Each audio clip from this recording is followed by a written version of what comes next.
A paz do Senhor, irmãos. Bem, Deus que abençoe os irmãos, os grupos que têm louvado o Senhor, belíssimos hinos. Eu quero compartilhar com os irmãos uma palavra que está em São Mateus capítulo 16, verso 13 e o verso 20. Leitura então em São Mateus capítulo 16, verso 13 ao 20. Estava lendo esse texto, onde Jesus diz que as portas do inferno não prevalecerão contra a igreja.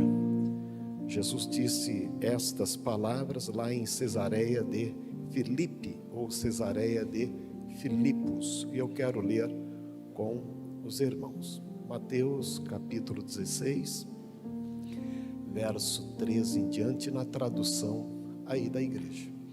E chegando Jesus às partes de Cesareia de Filipe, interrogou os seus discípulos, dizendo: quem dizem os homens ser o Filho do Homem? E eles disseram: uns João o Batista, outros Elias e outros Jeremias ou um dos profetas. Disse-lhes ele: e vós, quem dizeis que eu sou? E Simão Pedro respondendo disse: tu és o Cristo, Filho do Deus vivo.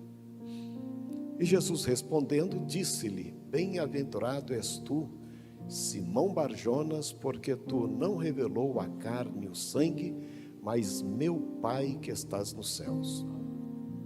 E também eu te digo que tu és Pedro, e sobre esta pedra edificarei a minha igreja, e as portas do inferno não prevalecerão contra ela. Eu te darei as chaves do reino dos céus, e tudo que ligares na terra será ligado nos céus, e tudo que desligares na terra será desligado nos céus. Então mandou aos seus discípulos que a ninguém dissessem que ele era Jesus, o Cristo. Estava meditando nesta palavra, onde Jesus disse que as portas do inferno não prevalecerão contra a igreja.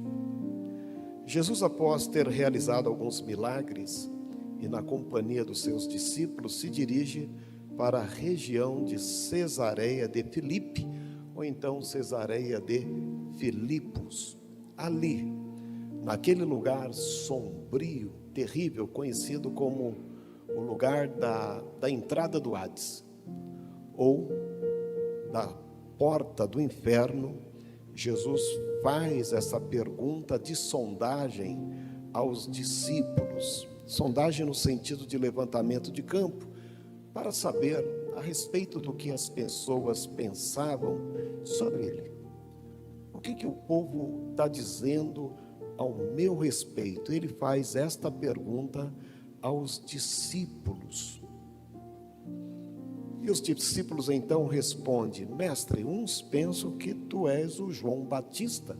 Bem, João Batista já tinha sido decapitado. Como é que Jesus poderia ser João Batista? Ou Jeremias, ou um dos profetas. E Jesus olha para os discípulos e pergunta: e vós, quem dizeis que eu sou?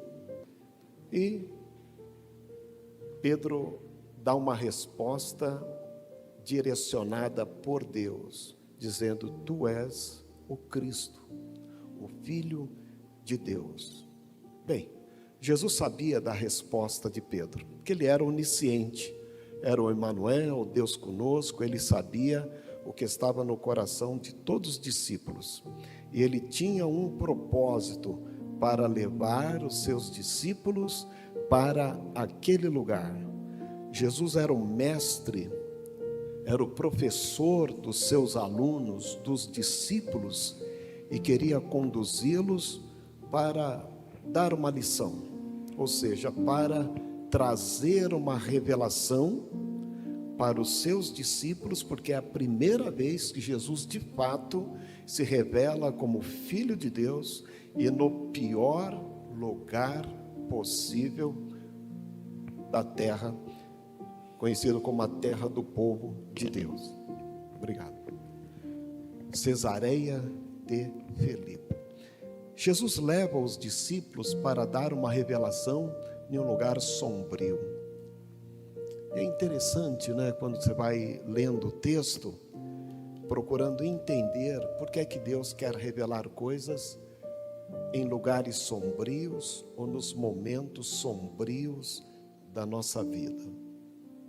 A gente pensa que às vezes Deus vai trazer algo novo quando é a primavera em nossa vida.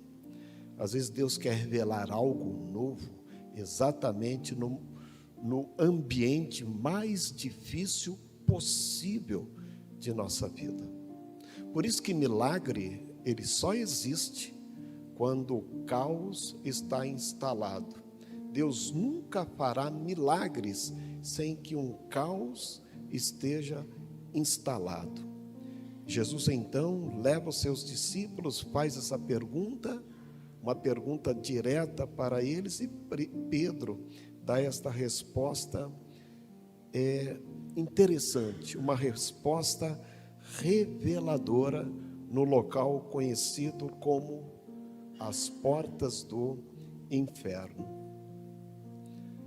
Cesareia de Filipe está bem aqui nas colinas do Golã, no extremo norte de Israel. Ali tem um sítio arqueológico ao sopé, bem na base do Monte Hermon, nas colinas então de Golã, a 150 quilômetros de Jerusalém, 60 quilômetros a sudoeste de Damasco, e uma cidade, desde a época de Alexandre o Grande, e depois no domínio romano, sempre foi um reduto, podemos dizer, do sincretismo religioso, onde a cultura mística grego-romana fez parte. Ali se adorava muitos deuses, o deus Pan, Zeus e outras entidades. Ali, Cesareia de Filipe estava situado junto às fontes de Banias, uma das nascentes do rio Jordão. E por que tem esse nome? Porque Herodes o Grande dividiu esta região com os seus 3 filhos, deixou como herdade para eles. E aqui, esta parte onde está o Monte Hermon foi reservado para Herodes Filipe, ou Herodes Filipo, exatamente neste lugar que é conhecido até os dias de hoje, Cesareia de Filipe, ou Cesareia de Filipe. Jesus se direcionou exatamente para este lugar. E o Herodes Filipe, em homenagem ao imperador César, ele então fez grandes construções ali, por isso que ficou conhecido como Cesareia, em homenagem a César, Cesareia de Filipe, em homenagem a si mesmo. E era uma região idólatra, onde se cultuava muitos deuses. O que chama a atenção neste lugar é o misticismo que ali estava presente. Eu fiquei perguntando por que Jesus conduziu os discípulos para um lugar tão complicado, um lugar tão sombrio. Que lição ele queria dar para os seus alunos? Jesus dava lições práticas, com uma fala direcionada muitas vezes do campo, do cotidiano, e também trazia uma didática para que os seus discípulos pudessem entender a sua fala e o seu ensino prático. Lá em Cesareia de Filipe tinha o deus Pan, que passava o dia caçando e morando em grutas, meio humano, meio homem e meio bode. Ele é conhecido como um deus da sátira, que tocava, e as ninfas, os espíritos femininos da natureza, dançavam. Então, tanto os gregos como os romanos cultuavam o deus Pan. Eles sabiam que, se deixasse o deus Pan nervoso, ele iria trazer o quê? O pânico. Então o povo, para não ter o pânico, alguém já teve crise de pânico? Né? Pânico, aquela coisa do medo, do receio, da vontade de correr sem sentido, falta o ar, prende-se, né? A respiração dá sudorese, a pessoa fica num estado emocional muito ruim. Quem já teve crise de pânico pode, né, falar com propriedade o que isso significa. E lá em Cesareia de Filipe tem um sítio arqueológico que foi dedicado, está aqui ó, em latim, ao Pan, filho de Diopan, que ama a ninfa Eco, né? Então aqui tem vários altares a Zeus, que é o Deus dos céus, é o Deus dos homens, é Deus do trovão, também a deusa Nemesis, que era a deusa da vingança, e aqui, desde a época do Flávio Josefo, um historiador do século I, aquela região era conhecida como as portas do Hades, ou as portas do inferno. Ele mesmo escreve, o lugar é chamado Pânium, onde está o topo de uma montanha que se eleva a uma altura imensa. Ali ele estava falando do Monte Hermon.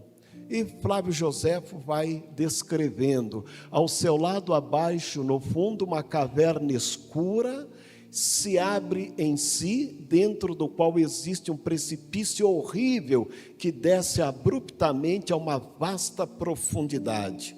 Então era um lugar de culto, idólatra, e era conhecido este lugar como as portas do Hades, ou as portas do inferno. E Flávio Josefo ainda descreve, na região contém uma grande quantidade de água que é imóvel, e quando alguém desce alguma coisa para medir a profundidade da terra sob a água, nenhum pedaço de corda é suficiente para alcançá-la.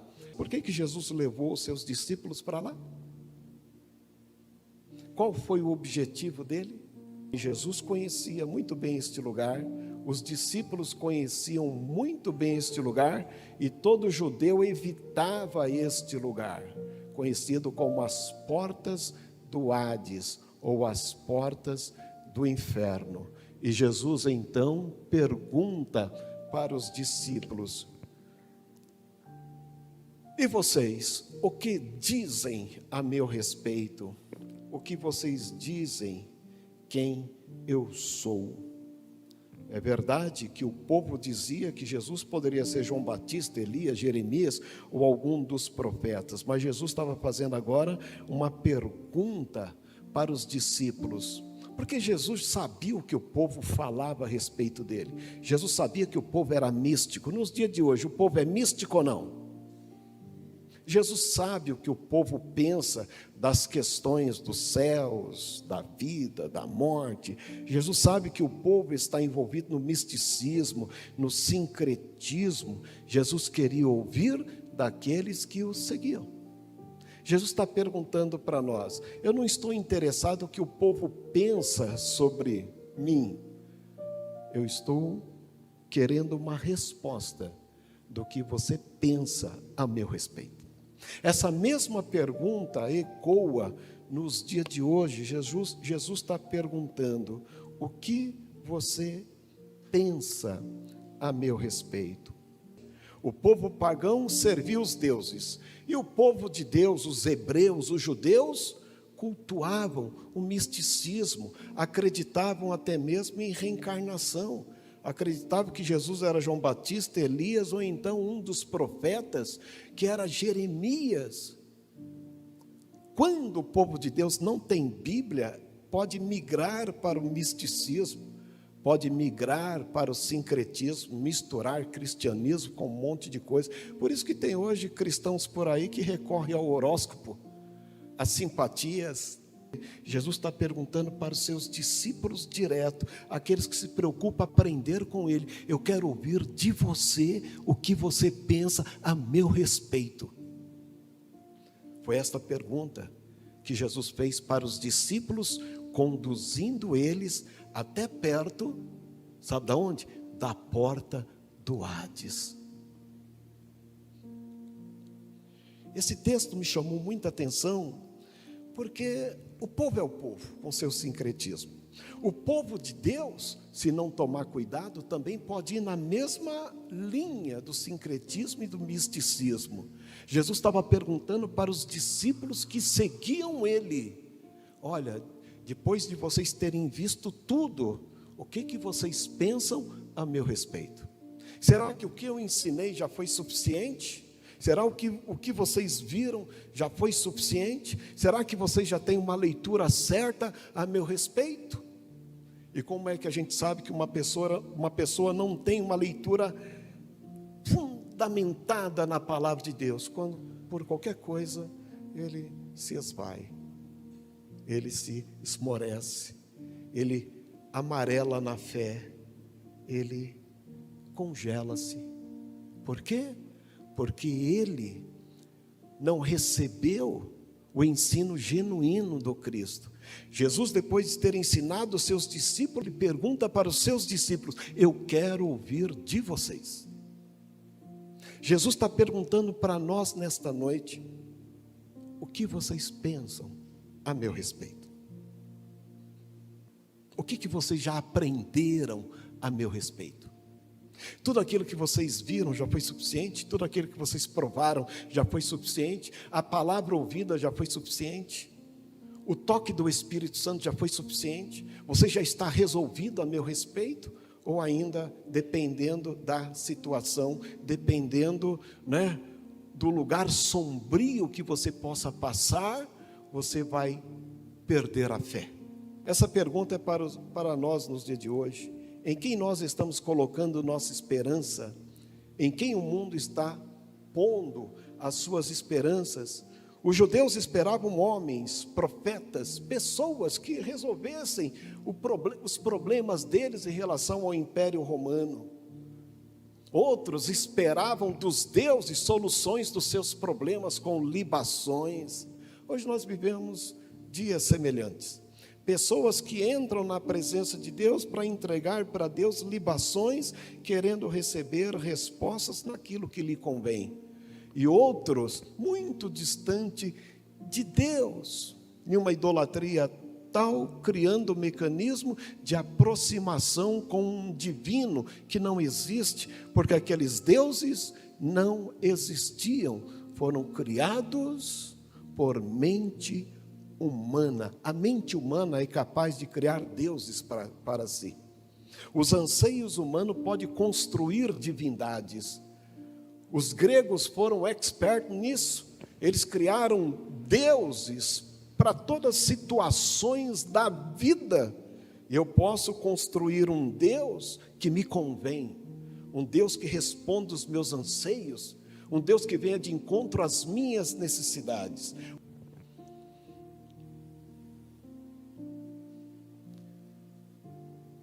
Simão Pedro disse: Senhor, Tu és o Cristo, o Filho de Deus. Quando Jesus fez a pergunta, todos ficaram em silêncio.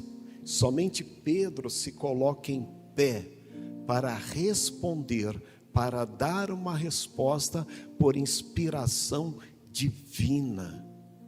Olha só, diante de um lugar sombrio, diante de uma pergunta de sondagem espiritual, Pedro abre o coração e permite que Deus o use. E o Espírito Santo encheu a boca de Pedro, e ele respondeu: Tu és o Cristo, o Filho do Deus vivo. Pedro respondeu isso, gente, às portas do inferno. Que inferno você está passando? Qual é a luta que você está passando? Qual é a prova? Qual que é esta área sombria da sua vida? Jesus pode ter até permitido que você chegue às portas do Hades. E se a gente der vazão, se a gente tiver convicção em tudo que a gente já aprendeu dele, de tudo que a gente já viu, de tudo que a gente já provou, de tudo que a gente já ouviu, você vai ter a graça de Deus de responder: eu sei quem tu és, eu posso falar quem tu és. Tu és o Cristo, tu és o Filho do Deus vivo. Por que as pessoas entram em pânico? Porque permite que as construções humanas tomem conta da sua vida. Pânico vem de vem de construções psíquicas que a gente permite que os traumas, os medos, as fobias e acontecimentos da vida nos leve para as portas do inferno. Jesus levou os discípulos para lá, para permitir que uma revelação de Deus descesse ao coração dos seus discípulos ali, bem em frente às portas do inferno, em Cesareia de Filipe. E Pedro abriu o coração e permitiu que Deus enchesse sua boca. Hoje, o Espírito Santo quer encher o teu coração, a tua boca, mesmo que você esteja nas portas do Hades, não tem problema. Porque se você glorificar e entender quem é Cristo, olha, Ele vai de fato descer a sua graça sobre a sua vida. Pedro responde pelos 12: tu és o Messias, o Filho de Deus. E Jesus então elogia Pedro: bem-aventurado é você, Simão Barjonas, porque não foi a carne e o sangue que te revelaram isso a você, mas meu Pai que estás no céu te revelou. Deus pode revelar coisas grandes em nossas vidas, mesmo que você esteja em lugares sombrios. O grande problema hoje, quando a pessoa está numa luta, numa prova, ele para. Ele olha para os altares do mundo e se perde, quando ele deveria agora crer que poderoso é Deus para trazer sobre a vida dele uma revelação que o mundo não pode dar. Jesus elogia Pedro por identificá-lo corretamente. Jesus viu no seu discípulo que ele tinha aprendido a lição de casa. Pedro não deu uma resposta mística: eu acho que tu és o Cristo, o Filho de Deus. Pedro não deu uma resposta envolvida com sincretismo: eu acho que tu és uma reencarnação de Elias ou de Jeremias. Pedro não deu uma resposta, sabe, que o povo havia dado. Pedro deu uma resposta vinda dos céus. E Jesus sabia que Pedro tinha a revelação. Jesus sabia que Pedro ia dar esta resposta. Jesus sabia que Pedro estava pronto. Por isso falou: pessoal, vamos para Cesareia de Filipos, vamos lá na porta do Hades, que eu tenho um negócio lá, eu tenho algo para perguntar para vocês. Quando Deus sabe que você está pronto, que você é capaz, Ele permite que você vá por lugares estranhos, sombrios, mas Ele sabe exatamente que você pode dar uma resposta. Ele quer ouvir. Não adianta darmos resposta por nós mesmos, pelo que nós achamos. Nós temos que dar resposta alinhado com aquilo que Ele quer ouvir. E ali diante da confissão de Pedro, Jesus promete estabelecer a igreja, a congregação dos santos. Porque Jesus disse assim para Pedro: bem-aventurado és tu, Simão Barjonas. Disse para ele, não disse mais Pedro, né? Simão chamou de Petros, de pedra. Tu és pedra, mas sobre esta rocha edificarei a minha igreja, e as portas do inferno não vai prevalecer contra ela. Jesus disse: Pedro, que tu falaste aí veio do céu, e é isto mesmo. Eu edificarei a minha igreja sobre esta rocha, e as portas do inferno, seja de Pan, seja de Zeus, seja de quem for, não vai prevalecer contra a igreja, porque a vitória é certa. A igreja está edificada na rocha que é Cristo, aleluia. Tu és pedra, ou Petros, mas sobre esta diferença de essa e esta, ele está falando esta rocha, edificarei a minha igreja. E tudo isso que você está vendo aí, ó, não é capaz de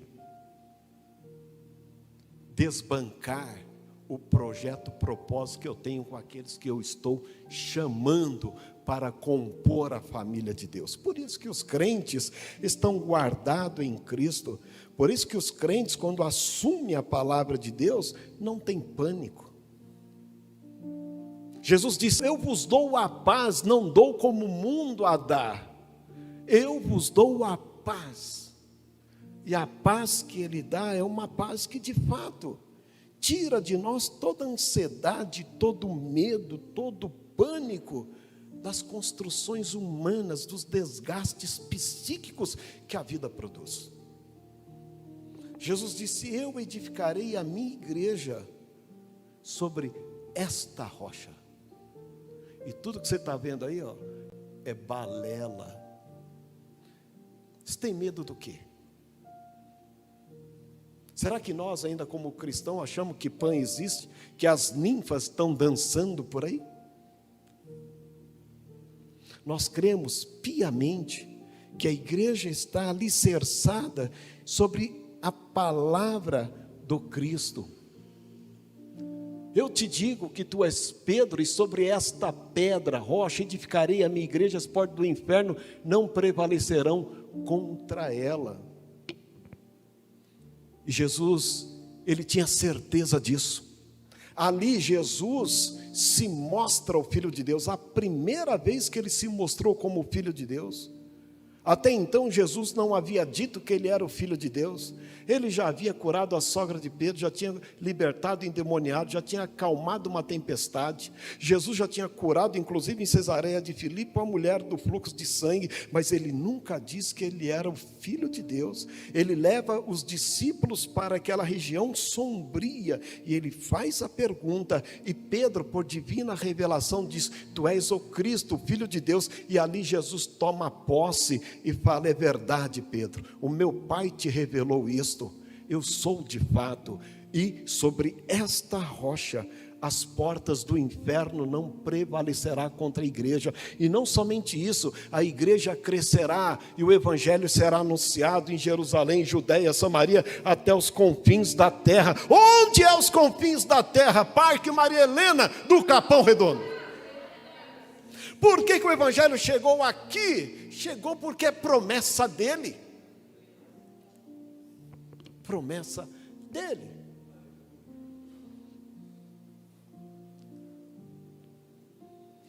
Ali Jesus fala de si mesmo. Ele fala que ele é o Filho de Deus, o Messias esperado. Ele confirma a revelação na confissão de Pedro. É como se ele estivesse dizendo: isso aí, Pedro, você aprendeu a lição. Você não creu somente pelo que você viu, você abriu o coração para experimentar algo do céu. Não seja crente pelo que você vê, não seja crente pelos milagres, não seja crente por tudo que Deus pode fazer na esfera horizontal. Seja crente crendo no que pode vir do céu novo, o vinho novo, uma nova revelação, um avivamento que pode vir na sua vida hoje. Isto é fé.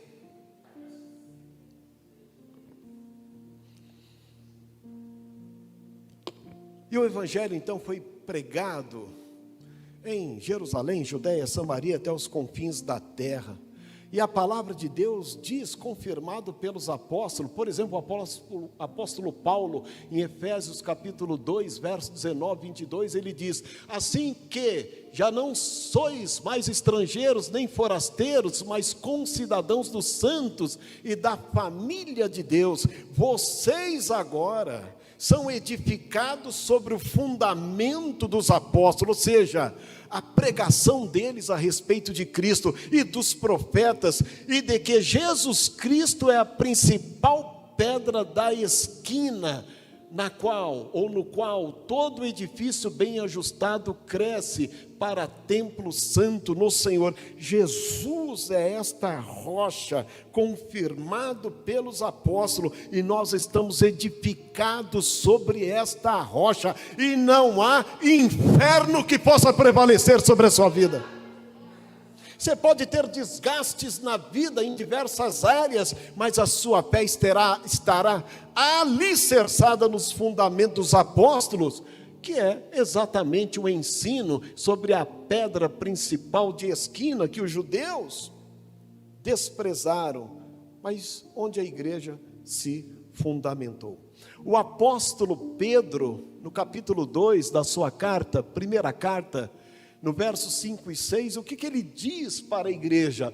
Vós também como pedras vivas. Lembra que Jesus disse: tu és Simão, Petros, pedra, pequenas pedras, sabe, que fará parte desta grande rocha, desta igreja. Vós também como pedras vivas, sois edificado casa espiritual e sacerdócio santo, para oferecer sacrifícios espirituais agradáveis a Deus por Jesus Cristo, pelo que também na Escritura se contém: eis que ponho em Sião a pedra principal da esquina, a pedra eleita, a pedra preciosa, e todos que crerem nela, nesta pedra, nesta rocha, não será confundido.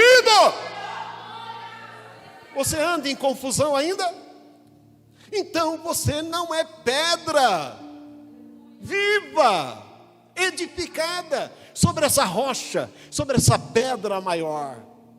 Jesus levou os discípulos para aquele lugar, como se quisesse dizer para eles: estou tirando de vocês todo pânico, tudo que este povo do Império Romano crê sobre Zeus, o Deus do céu, dos trovões, dos homens, um Deus que manda também no mundo dos mortos junto com o Hades e no mundo dos vivos. Esquece isso. Esquece isso. Esquece esse negócio. Eu só quero que vocês estejam edificados sobre esta rocha. Jesus está dizendo: eu sou a rocha, e a igreja será edificada sobre ela, sobre os ensinos dela. Não há confusão na cabeça de um cristão que está edificado nessa rocha. Não há pânico. Não permita que o Deus Pan assombre a tua vida, venha dilacerar o seu emocional, venha te levar para o caminho do medo e te colocar bem de frente na porta do Hades. Tem tanta gente que diz: minha vida é um inferno. Ele já nem está na porta mais, ele já desceu no Hades. Quantas pessoas dizem: minha vida está um inferno, minha vida está não sei o quê. Tem que mudar esse discurso. A pessoa tem que tomar posse desta revelação que está disponível. E Pedro fala isso, Paulo falou isso. E o que é a igreja, gente? A igreja é o corpo de Cristo. A igreja é o edifício onde os crentes salvos, remidos, novas criaturas, com novo nascimento, estão edificados sobre a rocha que é Cristo. Nós somos o corpo de Cristo e Cristo é o cabeça. Não pode haver pânico. Jesus continua perguntando: que dizeis que eu sou? O que eu sou para você? O que eu sou? Jesus fez essa pergunta conduzindo os discípulos para o pior local, onde os cananeus, onde filisteus, onde todo mundo fazia sacrifício, onde os romanos, onde os gregos começaram e os romanos continuaram. E uma coisa interessante, gente, e não é que no século IV, mais ou menos em 325, o Império Romano se converte Não é que o imperador Constantino, ele se converte ao cristianismo, o mesmo império que decapitou Paulo, o mesmo império que matou Pedro crucificado de cabeça para baixo, porque Pedro também pediu: eu não sou digno de ser morto como mártir, como o meu mestre, se quer me matar, me coloque de cabeça para baixo. Pedro morreu pelo Império Romano. Paulo foi decapitado, muitos cristãos foram mortos na arena. O Império Romano, sabe, com essa divindade do Hades, desse Deus Pan, Zeus e etc., no século IV, este império se converte. E sabe o que aconteceu? Isso aqui, ó.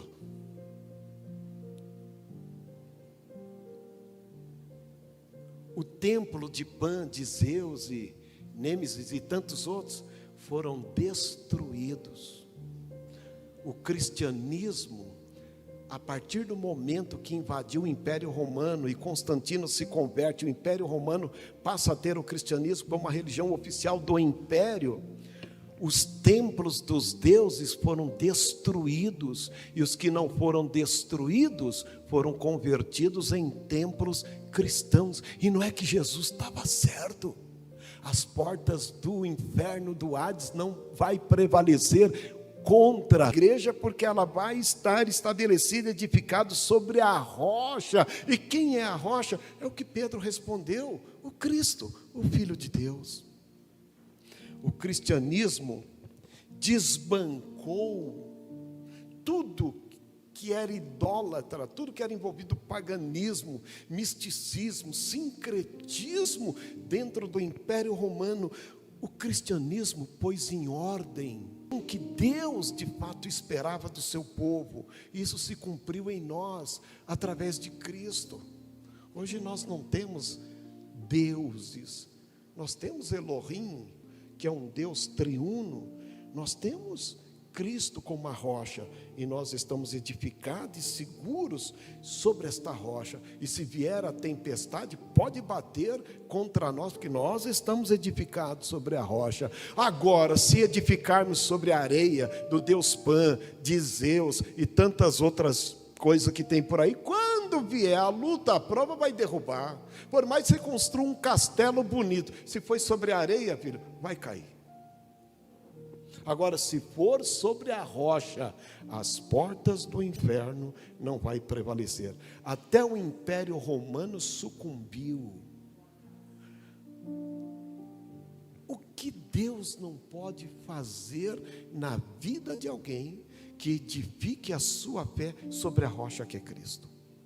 Jesus levou os discípulos para aquele lugar para ensiná-los que eles deveriam confiar nos seus ensinos. E é o que nós temos que fazer nos dias de hoje. Confiar. Eu não sei se nesta noite alguém está no pânico.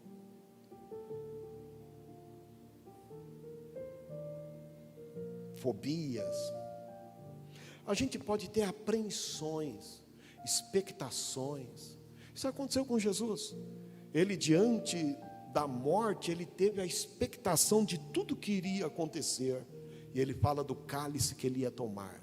Mas não era nem ansiedade, não era nem fobia, não era nem depressão e não era nem pânico. Era expectação. A expectação todos nós podemos ter. Um jovem, quando vai fazer um vestibular, ele tem o que? A apreensão daquilo que ele vai fazer. Um casamento, um filho que vai nascer, ou alguma coisa que está para acontecer, é a expectação.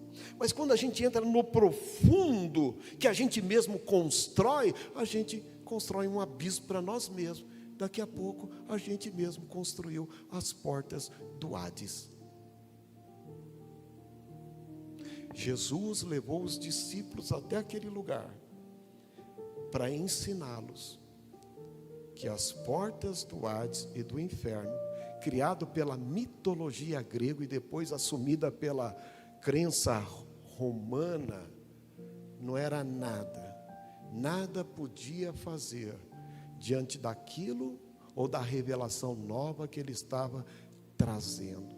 A gente tem que parar muitas vezes de tanta coisinha. Parece que a gente está vivendo um assombro, um medo irracional. Mas, gente, crente é crente. O que vocês têm a falar a meu respeito? Tipo assim, você confia? Você crê? Você consegue descansar em mim?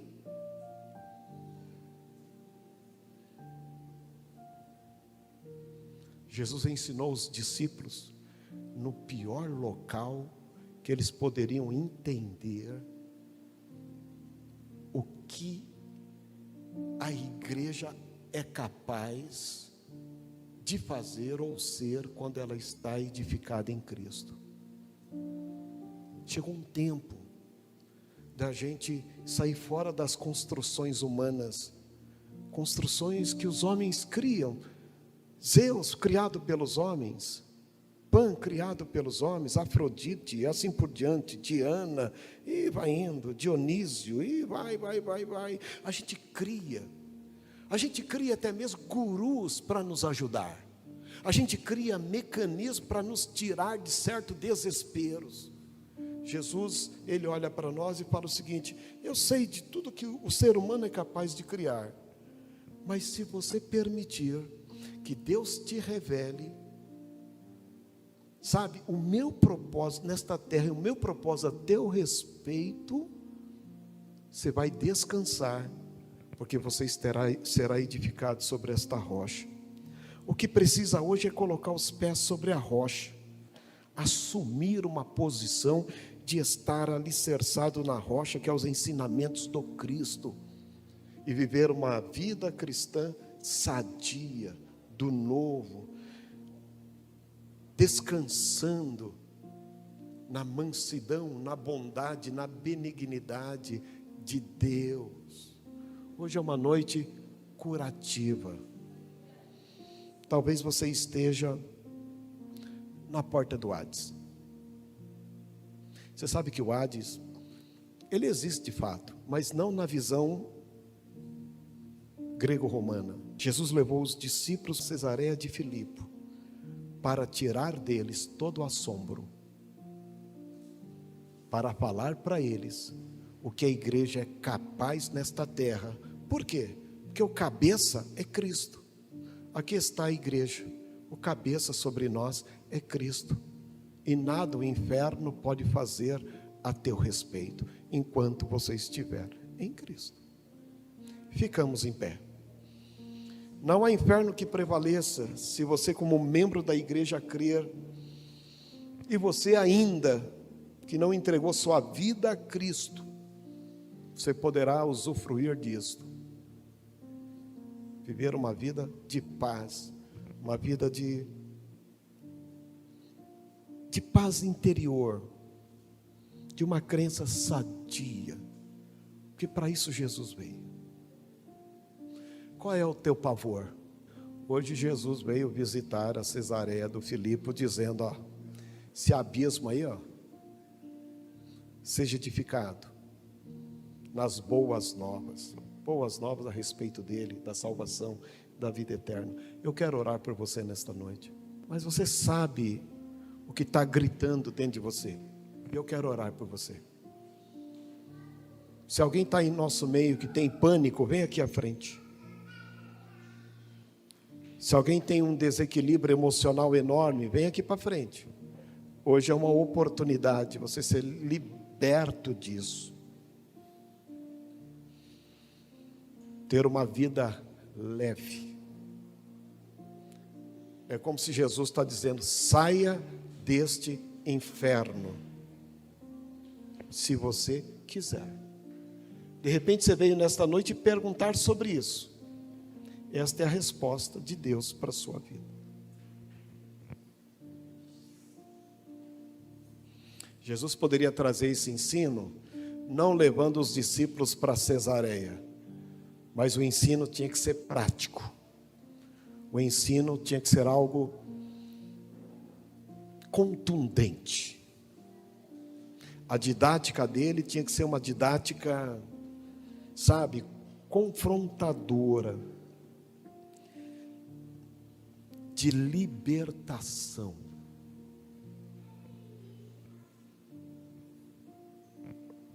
Eu sei que tem os recursos da ciência, das habilidades, da psicologia, da psicanálise, assim, são coisas importantes.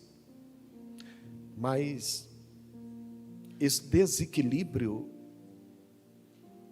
dependendo o grau espera que ele está, tem que ter algo libertador. E é a oração que nós vamos fazer nesta noite. Você pode ter vindo com isso aqui, pode voltar para casa. A escolha é tua. Mas hoje é o que Deus colocou em nosso coração para compartilhar. É só crer que em Jesus há paz, há libertação psíquica, há libertação na alma. E é o que Jesus vai fazer nesta noite. Estenda as suas mãos para cá. Se tiver mais alguém, venha à frente receber esta oração. Senhor, meu Deus e Pai, nós te louvamos, ó Pai Santo, por tua palavra. Te agradecemos pelo teu cuidado. Te louvamos, Senhor, por tua misericórdia. Senhor, tu és o nosso libertador.